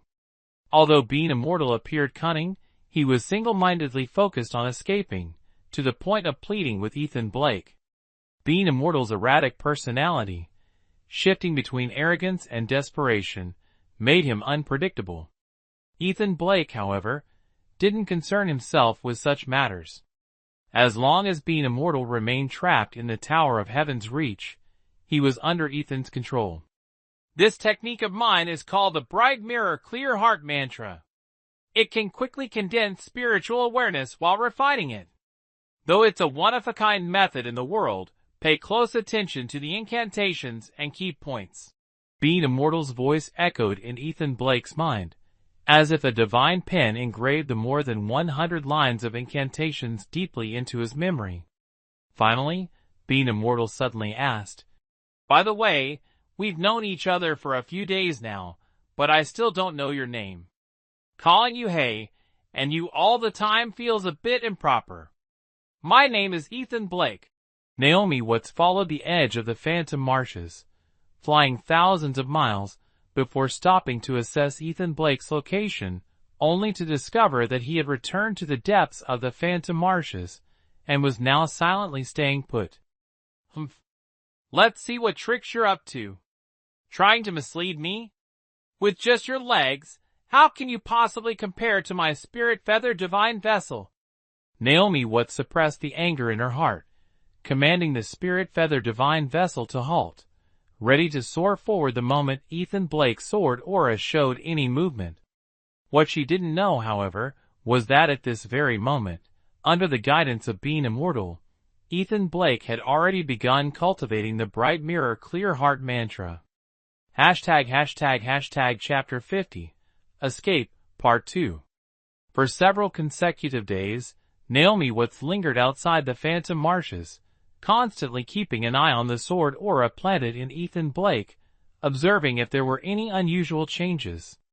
However, ever since Ethan Blake returned to the central region of the phantom marshes, he had remained completely silent.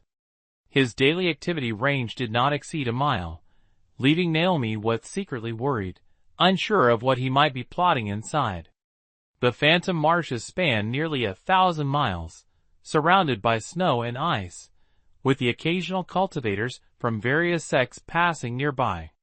However, the phantom marshes were known as a death zone for cultivators. No one dared to venture into it. Occasionally, some would spot from afar, near the edges of the phantom marshes, a divine boat carrying a graceful woman wearing a wide-brimmed bamboo hat, flying back and forth, and would marvel at the sight. Yet, everyone knew better. From a distance, they could feel the powerful aura emanating from the woman. Even those with courage, vision, and curiosity dared not approach recklessly. A golden core cultivator was considered a significant figure of ancient times, not only possessing unparalleled strength, but also commanding immense respect within the realm of cultivation. Moreover, behind every golden core cultivator stood a grand immortal sect. If one were to truly make an enemy of such a person, it would be a fate worse than death. As a result, many cultivators, though curious, hurriedly passed by without stopping, fearing to invite disaster upon themselves. Naomi naturally noticed the curious cultivators passing by, but she paid them no mind. From what she knew, the Cloudwater Kingdom lacked any cultivation sections. Most of the cultivators passing through were wandering practitioners from the wilderness, with low cultivation levels and no backing, so they were of no concern to her. Thus, half a month passed in this manner. Naomi grew impatient and desperately wanted to storm into the phantom marshes to see what kind of mischief Ethan Blake was up to. Yet, she was well aware that the phantom marshes were a death trap for cultivators. She dared not risk her life recklessly. Frustrated, she gritted her teeth and swore several oaths each day, vowing to teach Ethan Blake a proper lesson as soon as he emerged. Today, after uttering another string of curses and oaths against Ethan Blake, she released her spiritual sense to check on the state of the sword aura. The result left her both shocked and furious. The aura of the sword had completely vanished without a trace. No longer possessing the sword aura lock meant that she had lost track of Ethan Blake's movements, and it also indicated that Ethan Blake might have discovered the function of the sword aura. Naomi's expression changed several times. Her gaze turned toward the phantom marshes, teeth clenched tightly, clearly enraged to the extreme. Very well, Ethan Blake, I want to see how capable you really are. Suppressing the fury in her heart, Naomi suddenly turned the celestial spirit orb and sped away. At least 2 to 3 hours later, Naomi returned on the celestial spirit orb. Surprisingly, there were now more than a dozen people on the orb, all dressed like hunters, crowded together with fearful expressions. Lowering the orb to hover about a meter above the ground, Naomi spoke coldly. I need you all to do one thing. Enter the phantom marshes and find someone for me, a boy around 15 or 16 years old. If you fail to find him within 5 days, I will erase your village from existence. These hunters were longtime residents near the phantom marshes, making their living through hunting and possessing some skills. However, upon hearing Naomi's command to venture into the phantom marshes to search for someone, their faces immediately turned pale with fear. Yet, when Naomi threatened to destroy their village if they failed, the group instantly displayed expressions of utter despair. Only 5 days, Naomi said, completely indifferent to their reactions. With a slight wave of her jade-like hand, she retrieved the orb. The hunters fell to the ground but quickly scrambled to their feet, exchanged glances, and then turned to dash toward the phantom marshes. For the safety of their entire village, these ordinary people would venture into the phantom marshes, or even hell itself, if necessary. Humph. Naomi remained unmoved, letting out a cold snort. She summoned the orb again, her slender waist swaying as she ascended, floating away once more. Moments ago, in her rage, she had flown 300 miles to locate a village and capture its strongest hunters to search the phantom marshes for Ethan Blake on her behalf. Now, as she rose into the air, she began quickly flying along the edges of the phantom marshes, searching for wandering cultivators passing through the area.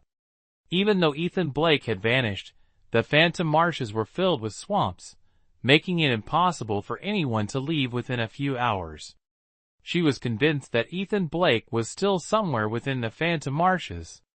Thus, while sending ordinary people to search inside, she simultaneously sought wandering cultivators to help monitor any activity around the marshes.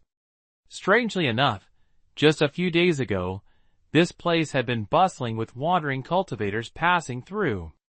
However, when she wanted to find these rogue cultivators, she discovered that not a single trace of them could be seen, leaving her frustrated and angry. While she was fuming, 3 young men slowly flew over on their flying swords. They were flying at a low altitude and at a leisurely pace, as if they were enjoying a scenic tour. Occasionally, they exchanged a few quiet words, followed by bursts of hearty laughter. When Naomi Watts saw these 3 individuals, her eyes immediately lit up. She called out and flew over to block their path, saying, "Hey! You 3 Taoists, I have a favor to ask of you." The 3 young men, who were in the middle of chatting and laughing, suddenly saw a woman with her face partially hidden under a conical hat flying toward them, rudely seeking their help. They were momentarily stunned, exchanged glances, and after a moment, burst into loud laughter. One of them, a young man around 21 or 22 years old, had strikingly sharp features that left a lasting impression with just one glance. He laughed heartily and said, "Taoist friend, your way of asking for help is truly unique." Humph. Naomi Watts, accustomed to her arrogant and domineering demeanor, grew angry upon hearing the hint of mockery in his tone. She immediately snapped, "Cut the nonsense. Whether you agree or not, you will help me. If you refuse, I'll make sure the 3 of you meet your end and vanish without a trace." In the past, Naomi Watts might have been more polite, at least refraining from making unnecessary enemies. But now, infuriated by Ethan Blake to the point of losing her usual composure, she only wanted to capture him and teach him a lesson to vent her anger. Whether or not she offended others in the process no longer mattered to her. The young man, seeing Naomi Watts' domineering attitude, also grew annoyed. He dropped his smile and coldly replied, "Taoist friend, don't speak so arrogantly. The Virtue Keep 3 absolute swords have roamed the realm of cultivation for many years, and have never bowed to someone like you. If you have the ability to defeat the 3 of us, then we'll listen to you." The 2 young men beside him both nodded, exuding a sharp and imposing aura. "Humph. Just you lot?" Naomi Watts frowned. Suddenly, her cherry lips parted, and she spat out a pearl the size of a quail egg. The pearl shone brilliantly, radiating a golden light like a miniature sun, so dazzling that no one dared to look directly at it. As the golden pearl met the wind, it expanded instantly, growing to the size of a human head and hovering in front of Naomi Watts. "This is a fully formed golden core. Who exactly are you, fellow cultivator?" The young man's face changed drastically, his body trembling slightly as he hastily asked. Provoking a late-stage golden core cultivator was no laughing matter. Earlier, when Naomi Watts blocked their path, he had assessed her cultivation level and found her to be only at the early golden core stage. Typically, a golden core at that stage would be the size of a peanut, and her strength shouldn't have been much greater than theirs. Thus, he hadn't taken her seriously. However, the opponent suddenly revealed such a massive golden core. If she were to use it to strike them, it would be enough to leave them utterly terrified. "I don't care whether you're from Virtue Keep or another sect. I only want you to keep an eye out. If a boy around 15 or 16 years old emerges from phantom marshes, notify me immediately," Naomi Watts commanded, her golden core hovering menacingly intimidating them without needing to make a move. Understood, The young men replied dryly, though inwardly calculating. This golden core cultivator seemed young and inexperienced. A wise man knows to avoid immediate danger, so he decided to agree for now, hoping to bluff his way through. Words alone are not enough, Naomi Watts said coldly. With a flick of her jade-like finger, 3 golden beams shot out from the massive golden core, entering the bodies of the 3 young men. The trio froze momentarily, then quickly checked their internal conditions. Finding nothing unusual, they breathed a sigh of relief. Take these 3 talisman scripts. If the person I described appears, inform me immediately. And don't worry, if you help me capture that boy, I won't let your efforts go unrewarded, Naomi Watts added. The 3 young men accepted the talismans with reluctant expressions, silently cursing their bad luck for running into such an overbearing golden core expert. Naomi Watts paid no mind to their thoughts. She controlled her flying vessel, and soared off to search for the next group of wandering cultivators. Spending just over an hour, under Naomi Watts' threats and coercion, more than 20 cultivators were gathered, distributed around the phantom marshes, forming an inescapable net. These cultivators, without exception, were terrified by Naomi Watts' overwhelming power. On one hand, they were shaken to their core, and on the other, they kept a close eye on any movements within the phantom marshes. Ethan Blake, this time you won't escape. Once I catch you, you'll pay for this. Wait, what were those 3 called again? The Virtue Keep Trio? Could it be that they belonged to Virtue Keep? Naomi Watts was cursing Ethan Blake under her breath, when she suddenly seemed to recall something, and her expression turned grim. 2 flowers bloom, each on its own branch. Leaving aside Naomi Watts' anger, she remained focused on dealing with Ethan Blake. As for Ethan Blake, under the guidance of the Being Immortal, he indeed managed to master the Bright Mirror Clear Heart mantra in just half a month. At the same time, a trace of divine consciousness emerged within his sea of consciousness. Seeing his success, the Being Immortal then passed on a secret technique to Ethan Blake. Its sole purpose was to suppress and conceal Naomi Watts' sword aura, rendering her unable to control or track Ethan Blake. With everything in place, Ethan Blake breathed a sigh of relief, ready to leave the phantom marshes immediately. But then he thought, Naomi Watts, who must be watching his every move outside the phantom marshes, would have noticed the sudden disappearance of the sword aura. She would undoubtedly suspect him of playing tricks and might even set up a trap outside the phantom marshes, waiting for him to walk right into it. Naomi Watts absolutely dares not enter the phantom marshes. I'll just waste time with her and see who has more patience, Ethan Blake silently decided, ignoring the urging of Being Immortal. Instead, he sought a hidden spot and continued cultivating the Bright Mirror Clear Heart mantra. As Ethan Blake delved into cultivation techniques for the first time, his curiosity brimmed.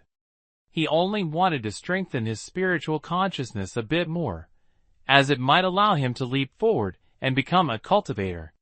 His body, already tempered to incredible strength, provided a solid foundation for practicing cultivation techniques.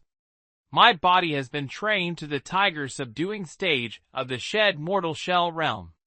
The next stage is the divine transformation stage.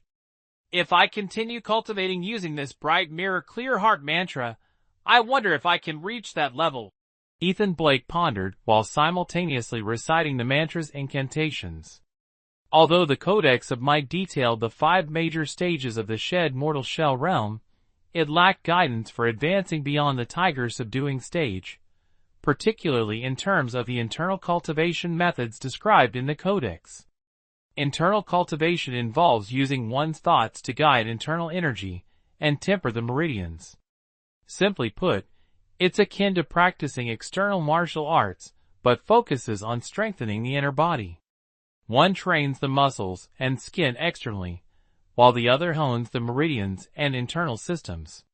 When the body is adequately robust, it can withstand the impact of stronger energy flows, making meridian refinement doubly effective. Conversely, if the body is frail and the meridians are weak, any powerful energy flow might rupture the meridians, destroy blood vessels, or even lead to death by internal explosion. At this moment, Ethan Blake's body was exceptionally sturdy. Combined with the miraculous cultivation technique, his progress felt as natural as flowing water. Over the past days, cultivating the bright mirror clear heart mantra had been as effortless and exhilarating as a fish swimming in water or a bird soaring in the sky. I must admit, you have some aptitude. However, I must remind you, if you wish to go further on the path of cultivation, you must join a sect and learn orthodox techniques. My bright mirror clear heart mantra is merely a rudimentary method, a tool for seeking good fortune. If you truly rely on it as your primary cultivation technique, the losses will outweigh the gains. Just as Ethan Blake was feeling pleased, confident he could rely on this mantra to step into the realm of cultivation, Being Immortal's words struck him like a bucket of cold water, extinguishing his enthusiasm. Joining a sect? That's easier said than done. Virtue Keep? Henry Brooks has likely already deduced my identity. Cycle of Souls Order? Heartforged Fellowship? The names of the sects Ethan Blake knew surfaced one by one in his mind, but he shook his head at each. It wasn't that he couldn't go, it was that going would mean certain death. A deep frustration welled up within him. Kid, I think we should leave this phantom marshes as soon as possible. The longer we stay, the more dangerous it becomes. Don't think your little schemes will save you. Those who are hunting you down are certainly no fools. Who knows, they might have already invited a worldly expert to capture you, Being Immortal said with a serious tone. Ethan Blake furrowed his brows and replied, How can we escape? That person must be furious by now. If I'm careless and fall into her hands, I'll be torn to pieces. As long as we get out of this phantom marshes, this great immortal has ways to ensure your safety. Seeing Ethan Blake waver slightly, Being Immortal quickly added with some exaggeration. Moreover, if you manage to escape, with your talent and foundation, you could join an immortal sect. In the future, you're bound to become a supreme powerhouse admired by the world. Oh! Ethan Blake couldn't help but feel moved.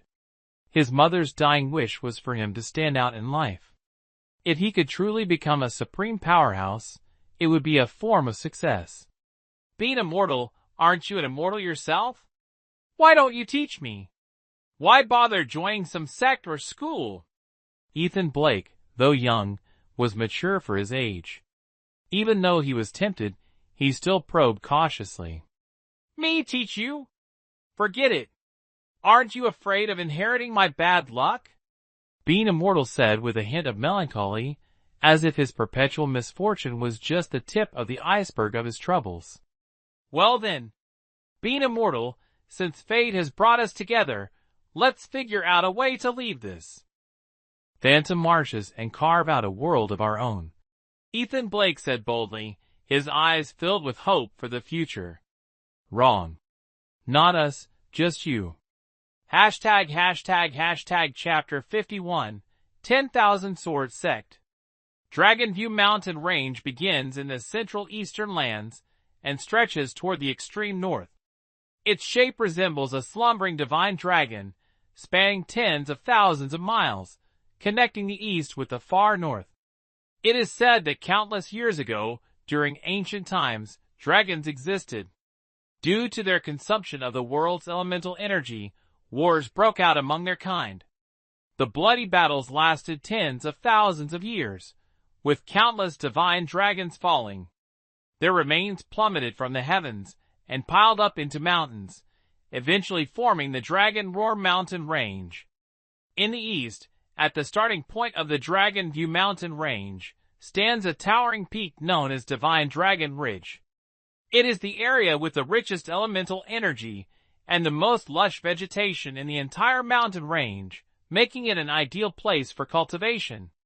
Divine Dragon Ridge occupies less than 1% of the Dragon Roar Mountain Range's area. While its territory is not vast, it is controlled by two major sects of the Immortal Path, divided into two parts. The sect occupying the northeast side is called the 10,000 Sword Sect, while its counterpart is the Sword Vanishing Palace. Both sects are renowned across the world for their mastery of swordsmanship. Legend has it that long ago, they were once a single great sect, but due to certain reasons, they split apart, leading to the current situation. However, neither sect has ever acknowledged this, leaving it as a mystery. These two sects, residing on the same mountain, have long competed for the mountain's abundant resources, frequently clashing and accumulating animosity over time. Their hatred runs so deep that merely mentioning the other sect causes them to grit their teeth in anger. Yet, the two sects are evenly matched in strength, with the sect leaders of each generation possessing comparable levels of cultivation.